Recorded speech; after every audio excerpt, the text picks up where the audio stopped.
Bonjour à tous, ceci est la première vidéo d'une playlist consacrée aux erreurs classiques que j'ai pu observer au cours d'une bonne dizaine d'années passées à enseigner les maths en GMP.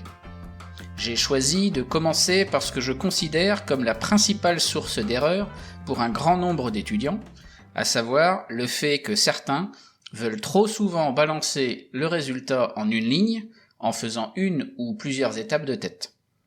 Cela concerne à la fois les bons étudiants qui veulent souvent aller trop vite et les moins bons étudiants qui ont souvent la flemme de détailler. Alors comment y remédier ? Bien tout d'abord en restant modeste, en ne surévaluant pas sa capacité à faire des étapes de tête. Ensuite, en étant courageux, parce que cela demande d'écrire davantage, puisqu'on va détailler les différentes étapes intermédiaires, et ça va demander plus de temps. Et enfin, en étant rigoureux, puisqu'il va falloir pour chaque étape détaillée être très précis et trouver la bonne chose à faire à chaque étape. Donc, pour illustrer cette idée-là, j'ai retrouvé dans mes archives une copie qui concernait un exercice sur les équations différentielles. Donc, peu importe ce que sont les équations différentielles, mais ce qu'il faut comprendre ici, c'est que résoudre une équation différentielle, c'est si on veut un exercice plutôt ambitieux, et l'erreur qui arrive ici justement en plein milieu de l'image concerne en quelque sorte ce qu'on pourrait appeler un petit calcul, donc quelque chose qui n'a l'air de rien, mais qui en fait amène une erreur qui va se répercuter sur tout le reste de l'exercice. Donc ici, peu importe le calcul de ce lambda prime, de ce lambda de x, etc., ce qu'il faut juste retenir, c'est que ici, cette ligne-là est correcte, et par contre, quand on passe à la ligne d'après, justement, là, il y a une erreur. Alors, ici, en quelque sorte, l'étudiant, on va dire qu'il a au moins grillé 3 étapes, puisqu'il y a à la fois la division par 2 qui n'est pas détaillée, la multiplication ici par 20 qui n'est pas détaillée, et si on regarde bien, la raison pour laquelle l'étudiant a écrit ici 5 fois 2 cosinus 2x, c'est parce qu'il est déjà en train d'anticiper le calcul de l'intégrale qui est ici, puisqu'en gros, il veut intégrer la fonction en cosinus avec la fonction en sinus. Mais comme on sait que pour intégrer u' cosinus u, on va intégrer ça en sinus u, et bien ici, il a vu que dans le cosinus, donc u de x vaut 2x, la dérivée de 2x c'est 2, donc le 2 qui est mis ici devant, c'est pour anticiper le u' cosinus u, qui va s'intégrer après en sinus u. Et donc ça, c'était bien, si on veut, c'était correct dans cette étape-là. Mais ça veut dire que entre la ligne ici et la ligne d'en dessous, il y a beaucoup trop d'étapes qui ont été zappées. Donc je pense que typiquement, on peut imaginer qu'entre cette ligne-ci et cette ligne-là, on peut au moins ajouter 2 égalités qui permettraient de transformer plus sereinement cette expression-là en fait celle qui est écrite ici, et ça permettrait justement à l'arrivée d'avoir le bon résultat final. Alors pour bien insister là-dessus, il faut se dire que si on rajoute ici des lignes intermédiaires, effectivement ça va demander plus de temps à consacrer à cet exercice-là, et on peut se dire que c'est du temps perdu, puisque à la fin, si c'est un devoir, on aura peut-être pas le temps de terminer les dernières questions. Mais il vaut mieux privilégier la qualité à la quantité, parce que ici, en privilégiant la qualité, en faisant justement le détail pour avoir le bon résultat, ça aurait permis d'avoir le bon résultat final aussi, et donc de prendre tous les points qui étaient sur cet exercice-là. Alors que ici, l'étudiant a perdu un paquet non négligeable de points à cause de cette erreur-là qui en a entraîné d'autres par ricochet.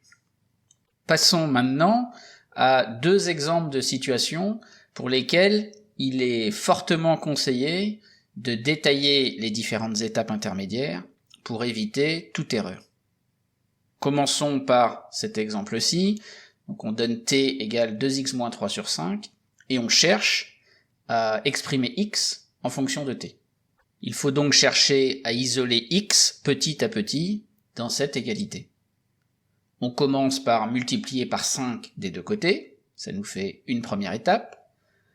Ensuite, Pour isoler le 2x, on va ajouter 3 des deux côtés. Donc ça va nous faire une deuxième étape.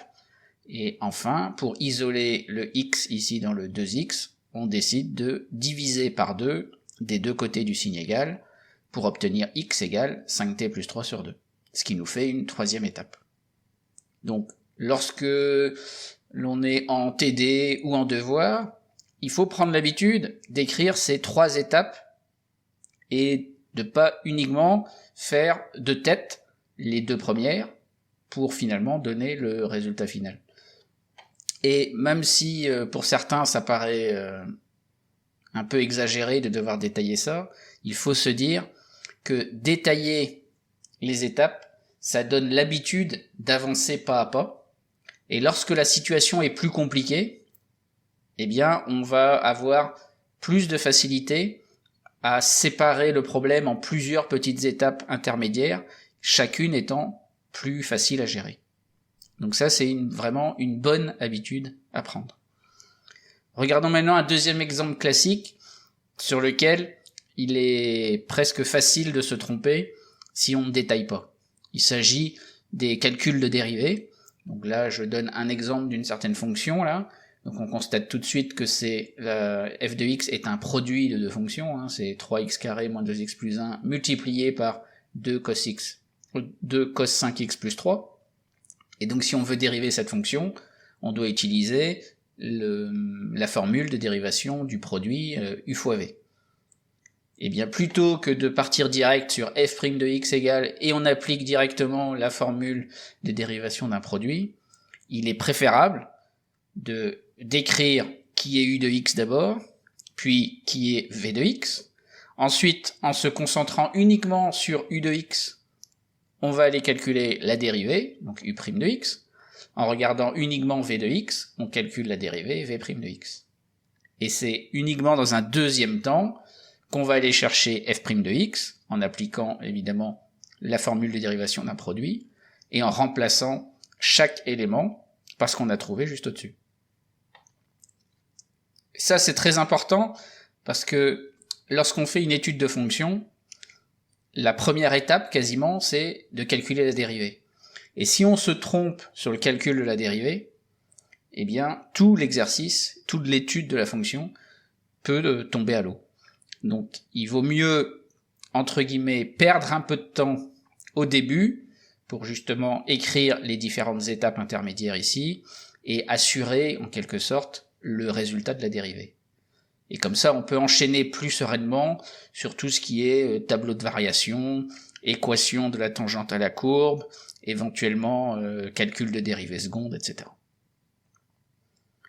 Et voilà. Donc maintenant, pour vous entraîner, je vous laisse 2 exercices, un peu du même genre que l'exemple 1 qui a été traité précédemment.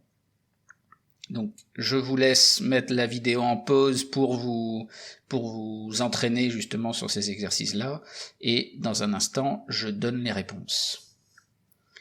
Donc les réponses, c'est maintenant, voilà, les 2 réponses à chacun des 2 exercices. Enfin, je termine par une petite citation du Dalai Lama sur laquelle je vous laisse méditer.